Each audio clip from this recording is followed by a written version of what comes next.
Hola, muy buenas tardes. Un nuevo programa del Ángel de River en Glorias. Hoy con un invitado de lujo, pero primero vamos a presentar a mis compañeros. A Carlos de la Fuente, ¿cómo estás? ¿Qué tal? Buenas tardes, ¿todo bien? Y Daniel Galazo, compañero y amigo. Buenas tardes para todos, ¿cómo están? Y bueno, decíamos un invitado de lujo, un campeón, pero campeón, ¿no? Ganador de todo.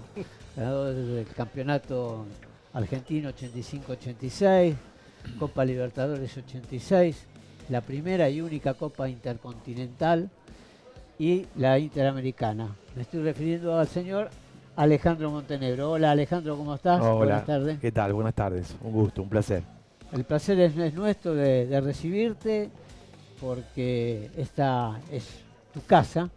Es la casa de todos los riverplatenses y nada mejor que tener de fondo la estatua de Ángel. Y bueno, ¿cómo estás ahora en tu vida después de que pasaste no solamente por los títulos que he mencionado, sino hacedor de muchos chicos de las inferiores en las cuales trabajaste muchos años? Primero y principal es agradecerles la invitación. Como siempre digo, yo soy un agradecido, primero de la vida, que tuve la suerte de participar en unos lindos momentos que tuvo la institución y que sigue teniendo. Me siento muy, muy agradecido siempre con la gente, con las invitaciones que me llegan, que me hacen, y eso es para nosotros es una especie de reconocimiento, pero más allá de reconocernos, es una forma como también de devolverle el agradecimiento de tantos años y de haber vivido momentos muy lindos acá en el club, y que cada vez que tengo la suerte de darme una vuelta por acá y charlar con mucha gente amiga que tengo, me recuerda todo ese tipo de situaciones que hemos vivido desde chico, cuando nos tocó jugar, y ahora viéndolo de afuera de grande, pero muy, muy, muy contento. El año próximo van a cumplir 40 años de aquel equipo, ¿no? Más allá de lo ganado. ¿Qué recuerdos tenés de esos momentos, de ese plantel? Mira, nosotros hemos pasado, de ese plantel hemos pasado momentos muy importantes, muy lindos y no tan lindos, porque veníamos de tener un torneo muy bueno en el torneo metropolitano, de convertirnos en campeones casi con 11 puntos de diferencia al segundo, y la gente empezó a creer y a pensar de que podíamos obtener el título más importante, que era la Copa Libertadores, la primera Copa Libertadores. Entonces me parece que lo que uno más rescata de ese grupo es el plantel en sí. El plantel en sí, me parece que bajo las órdenes tanto del Bambino como del Nano Arián y de toda la gente que conformó el grupo de trabajo, los directivos y todo, empezamos a ver que se podía quedar en la historia. Yo siempre digo que, y soy un convencido, obviamente hablando de esa época a esta actual, una de las grandes diferencias que le encuentro o que le encontramos al fútbol es que hoy, por la situación económica que se vive, los chicos hoy quieren irse rápido del club, es decir, con el solo hecho de estar una temporada o 6 meses y tener un buen torneo, ya lo vienen a buscar de otras instituciones y el club a veces no los puede retener. Entonces, nosotros, comparando esa época, nosotros queríamos, no pensábamos otra cosa que quedar en la historia del club. No había, es decir, no estaba por delante algo personal o ganar dinero o ser famoso. No, nosotros sabíamos que podíamos quedar en la historia del club con una primera Copa Libertadores y que eso nos iba a dar la posibilidad de ser el primer como el primer logro deportivo internacional para tratar de llegar a Japón, que era lo que más ambicionábamos todos. Ahora, qué importante lo que decís, porque yo me acuerdo de, obviamente vos lo viviste, aquella leyenda que pone en el pizarrón el Bambino, ¿no? Con dedicación, humildad y otra cosa más, otra... Esfuerzo, trabajo y sacrificio. Esfuerzo, trabajo y podemos quedar en la historia del club. Ya venía marcado por la conducción de un plantel. Lo cual marca la diferencia, ¿no? Sí, eso es algo que lo marcó él desde el inicio, un Bambino joven, muy a la usanza y también con una buena mano para poder manejar el plantel, porque no nos olvidemos que fue el regreso del Beto, en el 85 Morresi y Francescoli salen goleadores ambos en el torneo local y de diferencia de 1 o 2 goles, y casi Beto no participó mucho, donde después le toca participar en la Copa Libertadores y era difícil tener al Beto en el banco, no era fácil. Entonces, pero no porque no lo fuese, sino porque me parece que el conductor a veces es el principal, y junto al plantel era algo sostenible en el tiempo. Entonces, me parece que el juego, el fervor de la gente, el resultado, la confianza mismo de entre nosotros mismos, de creer que podíamos, se logró esa Copa Libertadores que siempre queda grabada en la mente, porque más allá de ser la primera, yo siempre a veces digo que las Copas Libertadores, si no hace frío y no llueve, parece que no es una Copa Libertadores. Pierden esencia. Es así, como que te tiene que pegarle la lluvia, tiene que haber barro, si no es Copa Libertadores. Y nosotros hemos jugado muchos partidos así, mucho frío y lloviendo, cuando el llover parece como que es una adversidad y te saca lo que más tenés vos adentro, el fuego sagrado. Lo peor lo enfrentás y el rival viene siendo nada para uno. Es decir, creo que ese River también se sentía muy cómodo en la adversidad. Y esa noche de la Copa Libertadores era una lluvia torrencial con el gol de Juan Gilberto Funes, y que vos y el Tolo tuvieron bastante que ver para que estuviera en ese partido Juan Gilberto Funes, ¿no? Sí, nosotros casi 48 horas antes fuimos a un médico acupunturista que estaba en San Isidro, Prata se llamaba, porque Juan vino desgarrado de Cali. La verdad que tenía el isquiotibial lleno de sangre, no podía pisar, prácticamente parecía que no iba a jugar. Y bueno, y pudo estar en la final gracias a esas agujitas mágicas en los oídos. Bueno, son cosas que te dejan una anécdota muy importante en la carrera, no solamente de Juan, sino de todos nosotros, que nos deja marcado de que se presentaba una adversidad y había que ponerle el pecho y salir adelante, y bueno, y se logró, ¿no? Es decir, eso lo hacía mucho más grande al jugador y al plantel, ¿no? Obviamente. Al respecto quiero decir, yendo a ese día, antes noticias que se dieron después, que vinieron los otros equipos a jugar aquí, el mayor aforo del Monumental con gente se dio en ese partido, no en otros que vinieron después. En la final con América de Cali en el 86. Esto es bueno decirlo, porque... Y aparte otra cosa importante, volviendo un poco al tema del técnico, ¿no? Si bien el Bambino no era del riñón de River, pero él conocía muy bien cómo era la historia de River y representaba, él como jugador representó el estilo de fútbol de River, que eso también fue muy importante. Yo creo que hemos hablado un poco afuera de cámara y hemos dicho que me parece que acá en el club hay un libro escrito de cómo se debe jugar al fútbol. Me parece que hay una historia, ¿sí? Un mandato, una historia, hay como si fuera un pergamino sagrado de que cualquier jugador que vista el manto sagrado sabe que ese libro se tiene que respetar a rajatabla.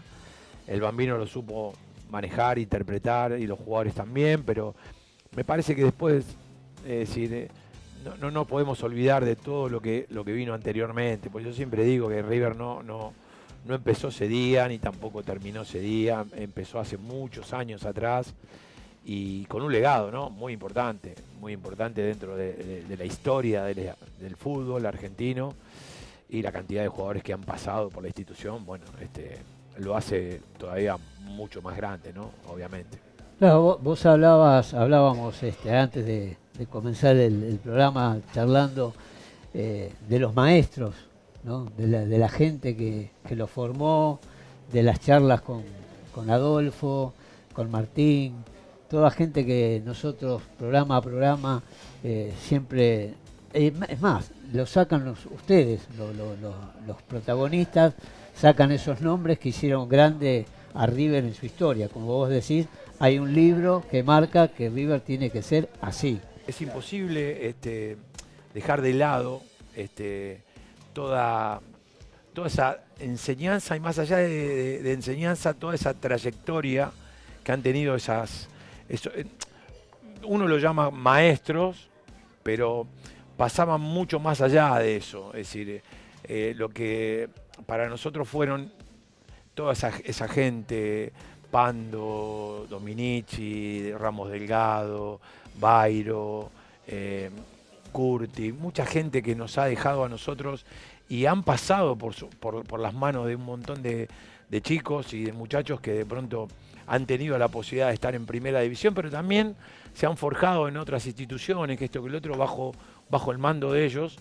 Es imposible que nosotros no nos acordemos de eso, porque siempre uno trata de no olvidarse de dónde salió, de dónde vino. Me parece que darse una vuelta por el pasado, como dice uno, darse una vuelta por el pasado, me parece que nuestros padres, nuestros abuelos, no permitirían que nosotros nos olvidemos de...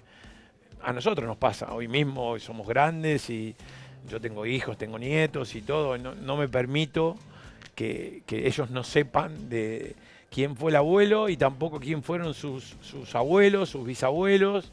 Es decir, contarle la historia a cada uno como fue marcada, como fue.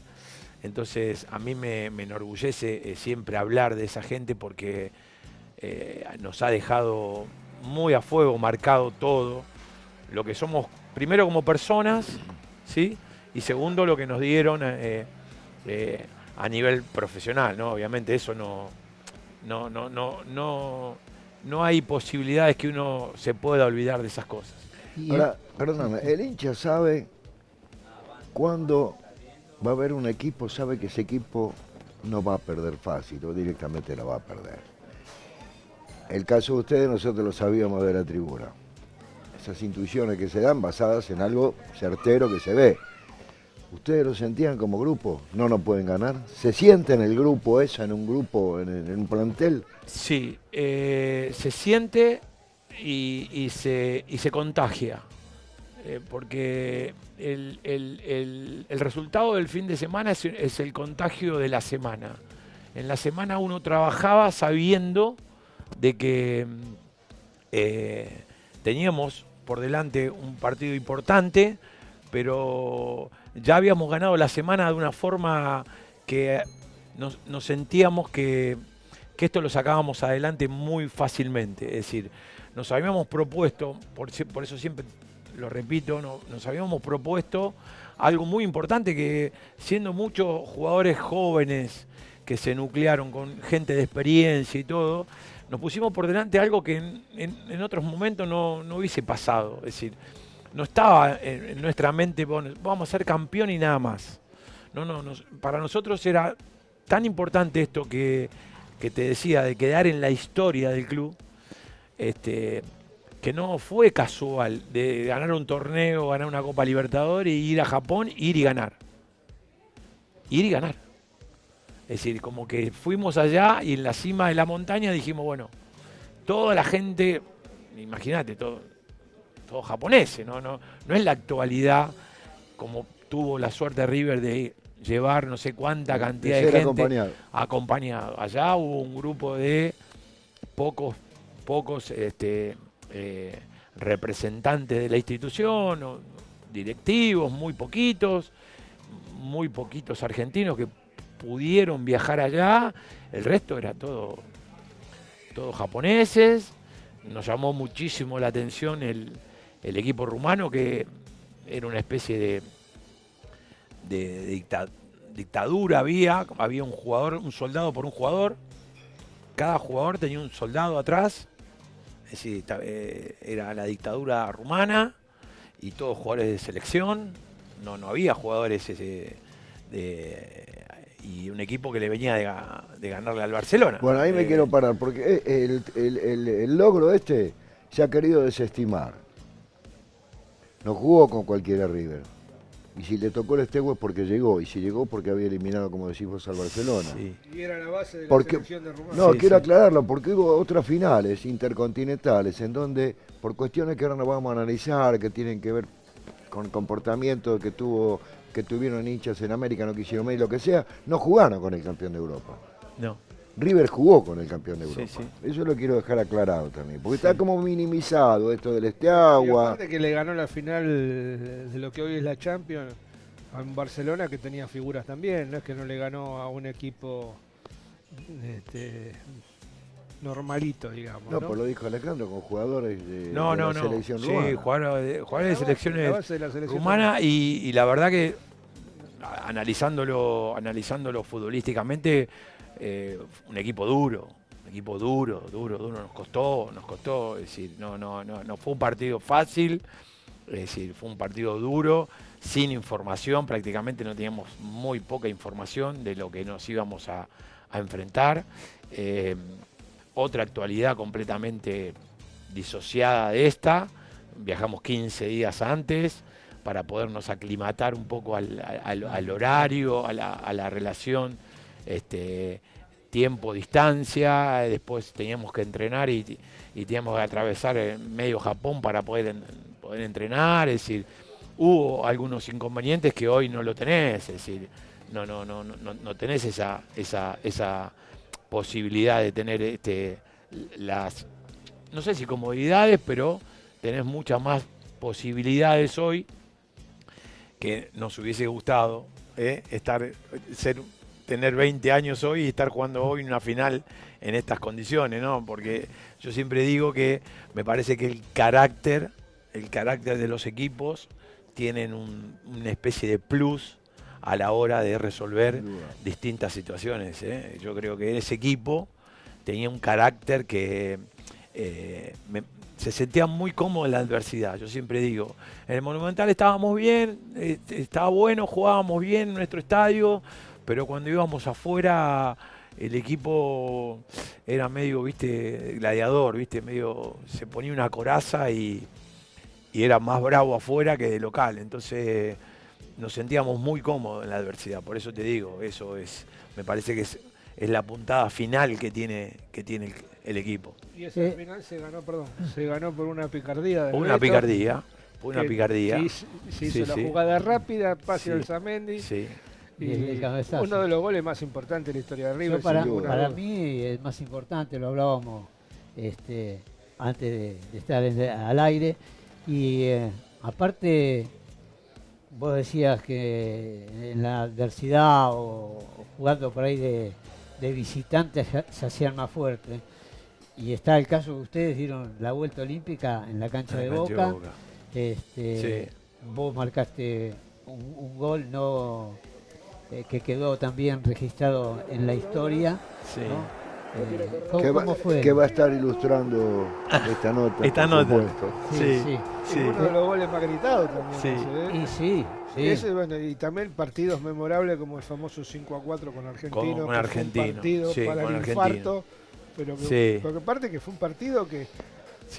Pasa que ese argentino es un argentino, era para... Notable, ¿no?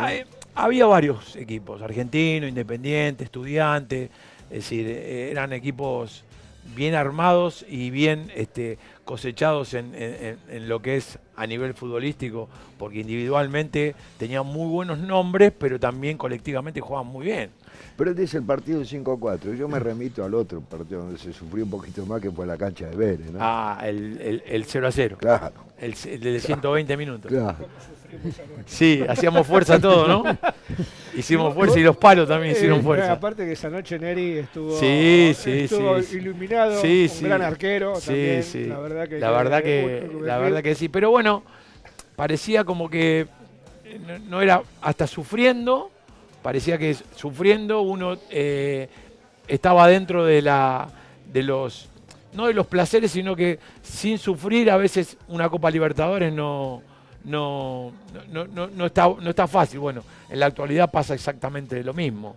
Es decir, cuesta, es decir, no es un campeonato como vos, el campeonato local, puedes perder, ganar, empatar, pierde pero en Copa Libertadores no te da mucha chance. Vos tenés que ganar de local, empatar de vez en cuando de visitante, sino que hasta afuera. Y ese partido, cuando nos gana Argentino acá, el plantel se quedó concentrado, porque podíamos haber, cada uno se podía haber ido a la casa, y nos quedamos concentrados ese día. Estábamos muy mal, muy golpeados, porque no llevarnos a Vélez a 120 minutos, cuando vos sacás la cuenta al 0-0, pasamos por el gol de diferencia que le hicimos al Barcelona. Si no, no hubiésemos podido pasar. ¿Eso fue una decisión del plantel o fue una decisión? No, eso fue una decisión del plantel. No, el plantel en ese aspecto no tenía ninguna necesidad, pero sí sabía que no había tenido una buena noche, tanto con su gente, con la gente. Nosotros estábamos en deuda, esa noche estuvimos en deuda con la gente y nos quedamos concentrados. Esas son épocas de concentraciones de 10, 15 días, de estar encerrado, porque realmente nosotros, había gente, como siempre digo, muy calificada, gente que había jugado un mundial, y estábamos nosotros los más chicos que empujábamos a esa gente a decir, vamos por la gloria, vamos por esto, que es lo que nos va a dar la posibilidad de quedar dentro de la historia. Y bueno, eso da un plus, siempre da un plus. ¿Cómo manejaba el grupo una persona como el Bambino? Este grupo del 86. Había dos Bambinos. Había el Bambino serio. A eso me y refiero. El Bambino ¿Cómo compatibilizar, no? Bueno, nadie se quería ir del entrenamiento, porque cuando parecía el Bambino muy olmedista, porque siempre digo, yo me acuerdo, siempre digo, le cuento a mis hijos y a mis nietos que a veces le digo, miren YouTube, pongan esto, le digo, yo me acuerdo mesas de los manantiales o mesa del provincial cuando íbamos a jugar estos torneos de verano. El Bambino Veida, el Negro Olmedo, Carlos Monzón, Lecture, Cacho Castaña, toda una mesa que vos decías lo que deben estar hablando ahí. Claro. Entonces, claro, nosotros nos moríamos, entonces siempre estábamos a la expectativa de algún chiste de él, o de alguna forma, una forma muy linda que tenía o que tiene de vivirla y de contar anécdotas o de contarte alguna situación muy particular. Pero después estaba el Bambino a la hora de ponerse serio y de estar compenetrado junto con el Nano Ariani y con el profe Weber. Me parece que había una química en ese cuerpo técnico que nosotros hemos captado enseguida, y dijimos, este tipo nos lleva a la cima. Entonces, la verdad que creíamos mucho en sus palabras, y era así. ¿Y en sus cábalas? Tenía un montón de cábalas, la Le verdad. quemaron el pantalón. Le quemamos el pantalón, la camisa. Tenía muchas cábalas, sí, tenía muchas cábalas. Era muy, bueno, en esa época era muy coqueto, un tipo muy chispeante, y la verdad que aparte nos hacía sentir muy cómodo. Hay que estar en un club grande así como River y no querer irte, porque yo no sé si lo escuchan a veces a muchos de nuestra camada, que esto, que lo otro, que no veníamos a entrenar y no nos queríamos ir. La verdad que no. Justamente te iba a preguntar No, cómo no, eran los entrenamientos. claro, no nos queríamos ir, es decir, para nosotros era muy poco siempre, ¿viste? Y entrenábamos mucho, pero nos sentíamos tan cómodos, hasta cuando veníamos a concentrar veníamos más temprano, como queríamos estar más conviviendo entre nosotros mismos, es decir, se había armado y se armó un grupo muy, muy importante. Y el Nano Arián, un hombre El Nano Arián, un estratega. de pocas palabras. De muy pocas palabras justas, pero palabras muy concisas y muy estratega a la hora de resolver situaciones del equipo rival. Muy claro, muy adelantado a esa época, muy adelantado. Yo siempre recuerdo, nosotros concentrábamos los sábados a la noche y hacemos la pelota parada, nosotros el sábado a la mañana, acá en el Monumental.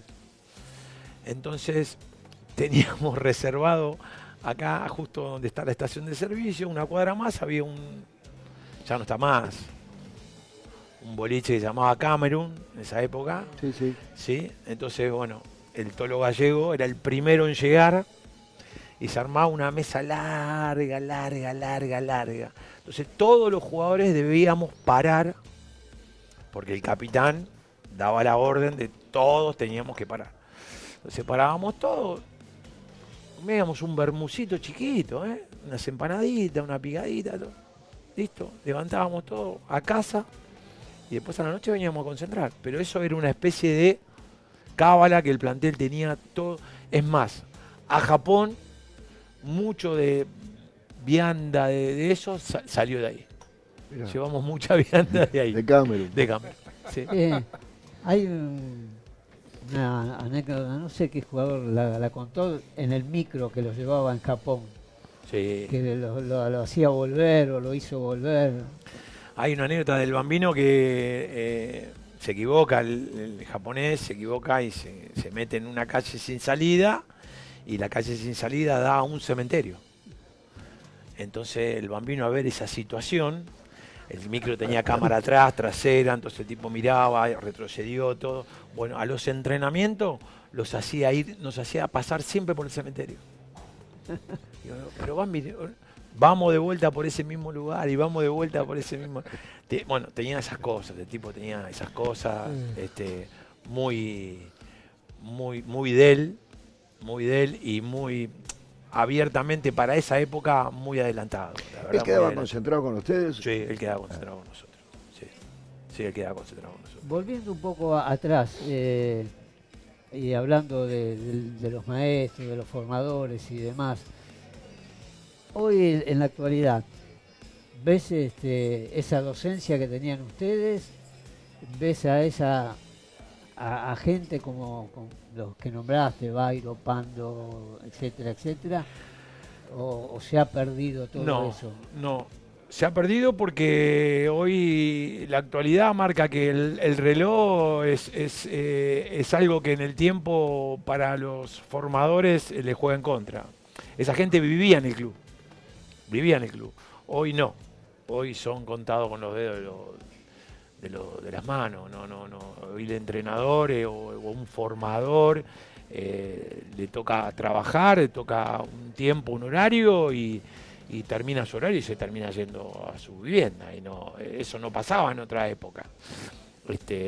Por eso, en su momento, cuando nosotros estuvimos trabajando en la institución y vimos que Marcelo se hizo cargo del proyecto del fútbol amateur, nos encontramos con una persona, dijimos, vamos en un camino correctísimo, porque no existía un técnico de primera división que supiera la formación de una pre-novena división o de una novena división. Claro.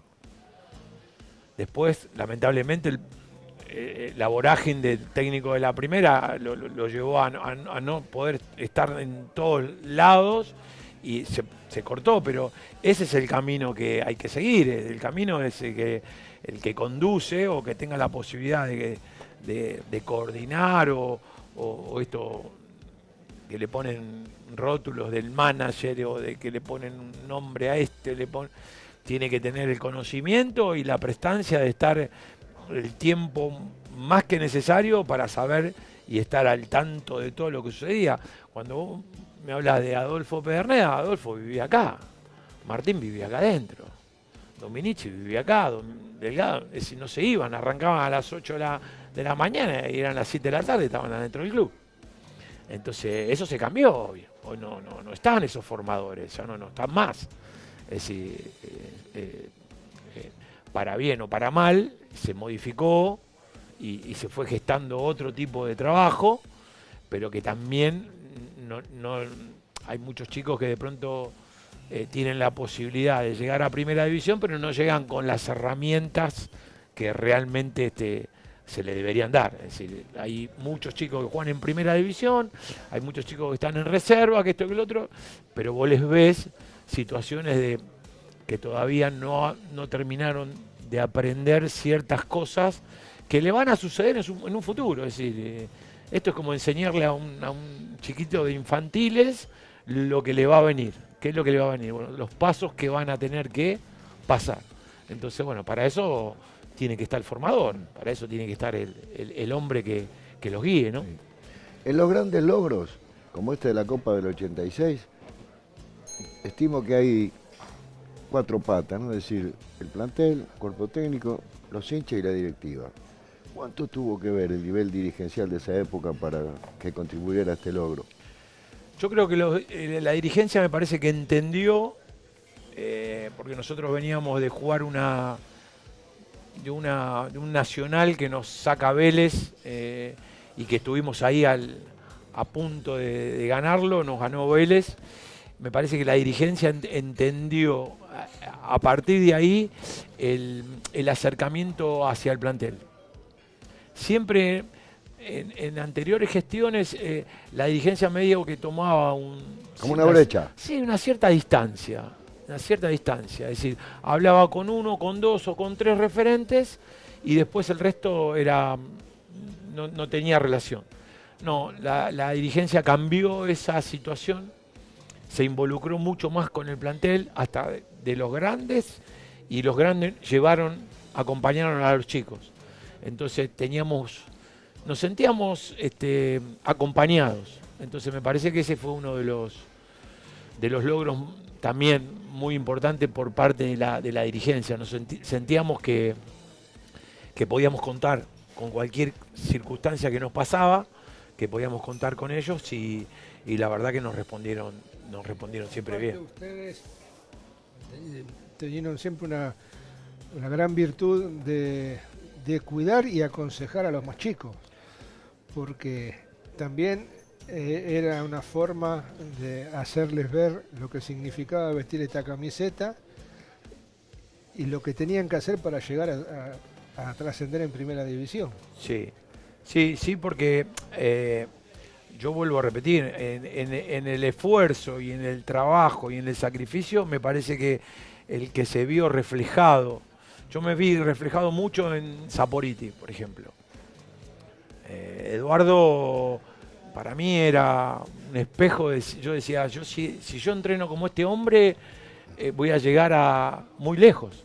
Es decir, el Sapo era un tipo que era el primero entrenando, era el primero en armar el ejercicio, era el primero que llegaba temprano. Entonces, cuando vos copias buenos ejemplos, digo, yo con este tipo tengo que pegármele a él, que es el que me va a llevar. Ejemplo. Hasta un punto que él me decía, nene, no me pasé, me decía, ¿viste?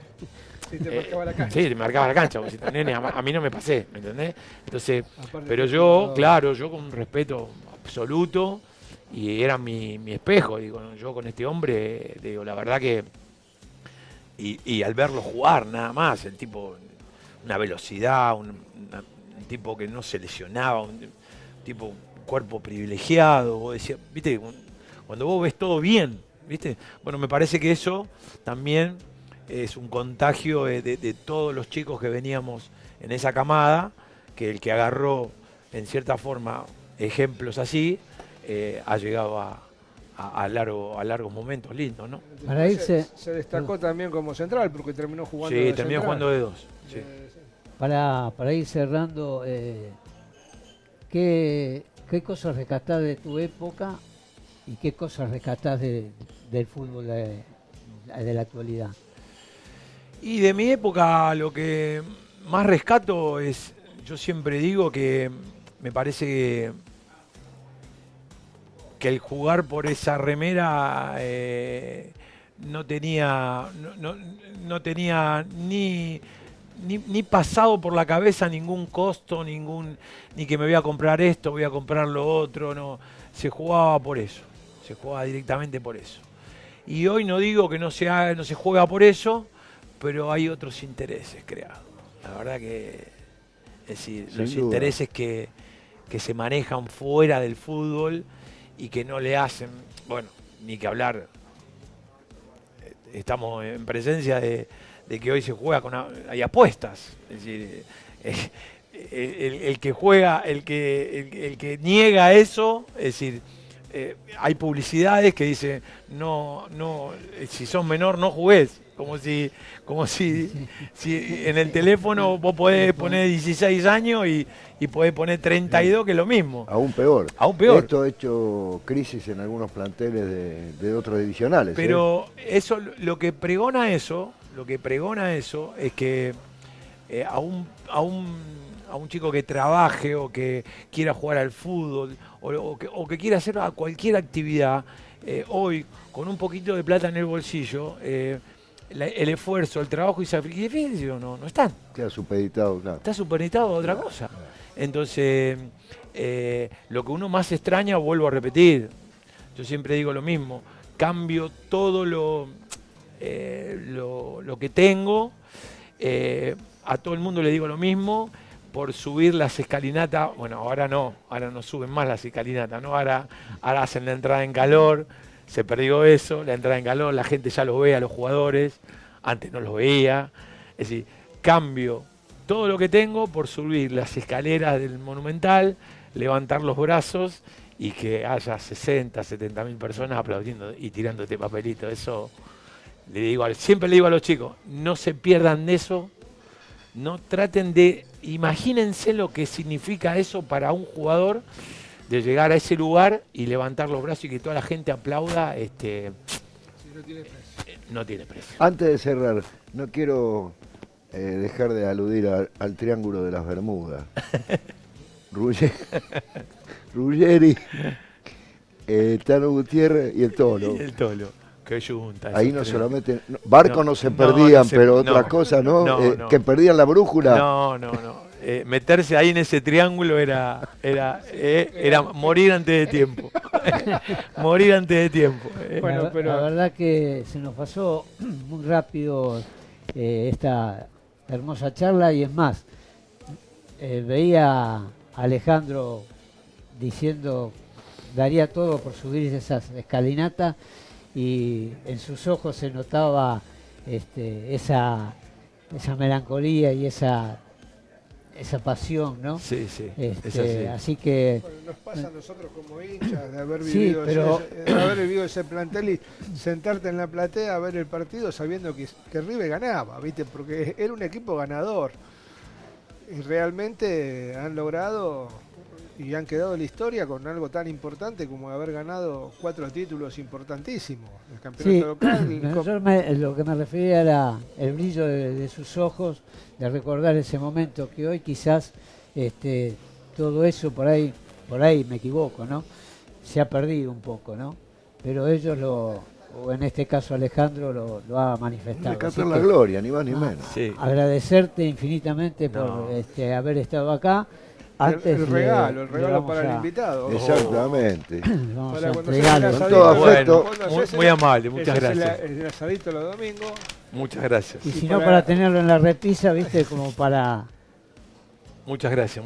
Uy, mira qué lindo. Muchas gracias. Muchas No, al gracias. contrario, Que gracias estos a fueron vos. los precursores del buen juego. Obviamente. No, como siempre digo, el agradecimiento de siempre. Siento que está en mi casa. Pasé momentos muy lindos. Y bueno, un saludo grande para toda la gente. Bueno, gracias por Muchas estar. gracias Gracias por por estar. haber venido. No, gracias. Bueno, nos despedimos hasta nuestro próximo programa. El próximo jueves, otro invitado de lujo acá en el Ángel de River desde Gloria.